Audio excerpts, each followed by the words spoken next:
Canadians shouldn't be asking, who does Justin Trudeau actually want to separate? Of course not. But will Justin Trudeau fight with his very last breath to make sure that this Canada stays the Canada that we collectively know it can be? Absolutely. I totally have a picture of him in my locker. And yes, I still do have a locker at junior high school. I sneak in afterwards. Anyways, I'm Ezra Levant, and joining us now from Ottawa is John Robson, a man who shares my fascination with the shiny pony, if not my love for him. Hey, John, welcome back to the show.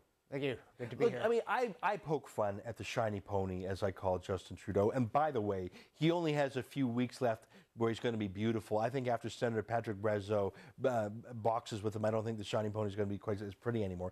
But let's get serious just for a minute, because you wrote a column in The Sun that was so perceptive. I'd like you to recap a few of your points. I made fun, but there was actually something deadly serious underneath the banalities and the crap that Justin Trudeau shovels every week. Tell me what it was. Well, the thing that I think is so interesting about Justin Trudeau is that he is a person of such breathtaking lack of originality and so disinclined to think through things before saying them that he reflects the prevailing progressive mindset very well. You know, starting out with this notion of Quebec as superior, as this warmer, more open society, you know, no actual reference to how Quebecers behave.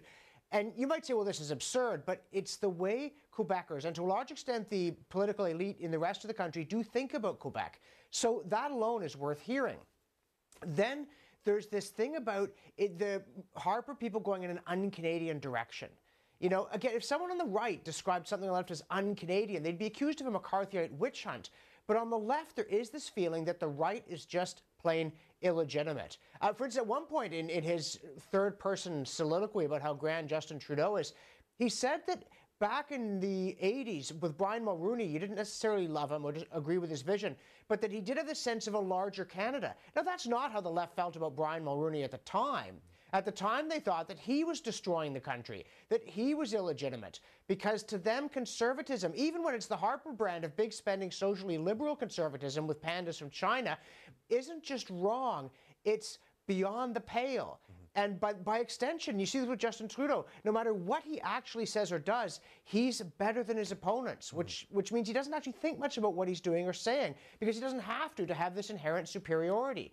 And then there was that thing about fighting to keep Canada the Canada we collectively know it can be. So he's not in love with the Canada that exists, but with the Canada that might be, if only the progressives, who are the real Canadians, were able to reshape the place, as once happened in the 60s and 70s. So this adherence to an illusory, imaginary Canada, coupled with a kind of disgust for the real place where people actually go to Tim Hortons and then vote for Stephen Harper, I think it's not about Justin Trudeau at all. It's about a prevailing mindset that he reflects because he has so little depth. He's shiny, he's flat, he's a mirror.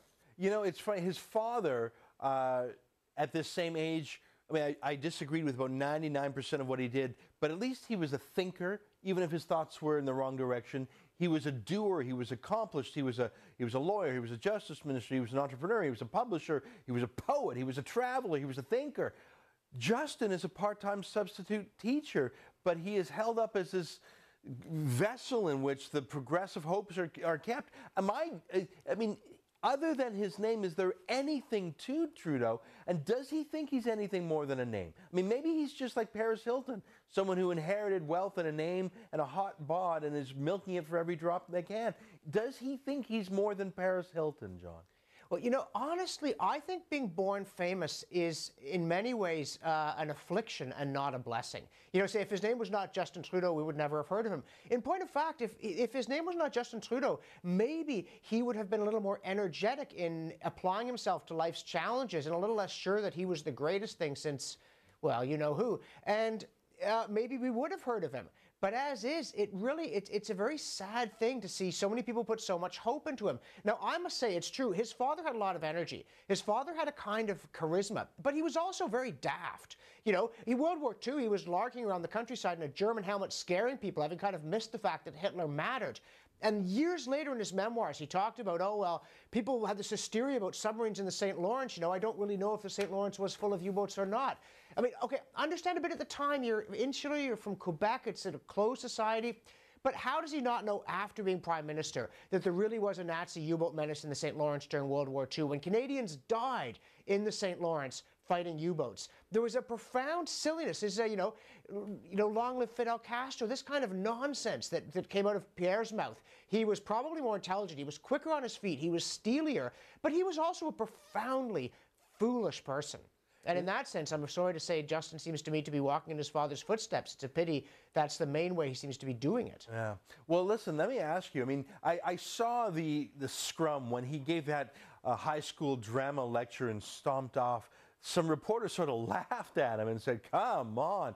But I think that there's a cohort of Canadians who said, yes, I want a high school drama teacher who just reflects back the banalities and cliches of the day, and Canada being what we collectively want it to be and not that Harper Devil. I mean, is that a majority of Canadians? Is it a minority? Is it enough to make Justin Trudeau the leader of the party one day? Is it just his 100,000 high school girls swooning and 70-year-old girls remembering how they felt about his dad 40 years ago? I think there are a lot of people who share that vision, but I don't think it translates into a realistic chance for Justin Trudeau to become leader of the Liberal Party or Prime Minister, because unfortunately he's showing that when he's done reflecting the cliches of the left, he's done, period. I think it's becoming increasingly clear to everybody that, yeah, he's a good-looking young man, that if he played D'Artagnan in the Three Musketeers, he might make a success of it, but that he doesn't have the royal jelly. Yeah. He doesn't have, I mean, remember with his father, one of the things that turned him into a national figure was when the separatists were rioting at that Saint-Jean-Baptiste, throwing rocks and bottles, and he sat there, cool as can be. He didn't duck. You know, he really had that kind of quality, and it sort of puzzles me, but I know it's true. Pierre Trudeau electrified people. When he entered a room, you know, he drew everybody's attention in the same way that people in different parts of the spectrum, that Ronald Reagan could do it, to some extent Mulroney, Bill Clinton. Justin Trudeau, apart from having that hair, he doesn't have that electricity. And I think that, you know, what people are looking for is a progressive who has it. But the ideas aren't going to carry him very far because of the fact, I mean, that was so over the top. You know, I'm afraid that jumping the shark may have jumped the shark. But if that expression is still around and can still be used, he jumped the shark in that, especially that third person, does Justin Trudeau, blah, blah, blah, blah, blah. John Robson thinks that was absurdly pretentious in a way that anybody could see. John, thanks for joining us. Look forward to talking again soon. I appreciate it. Hey.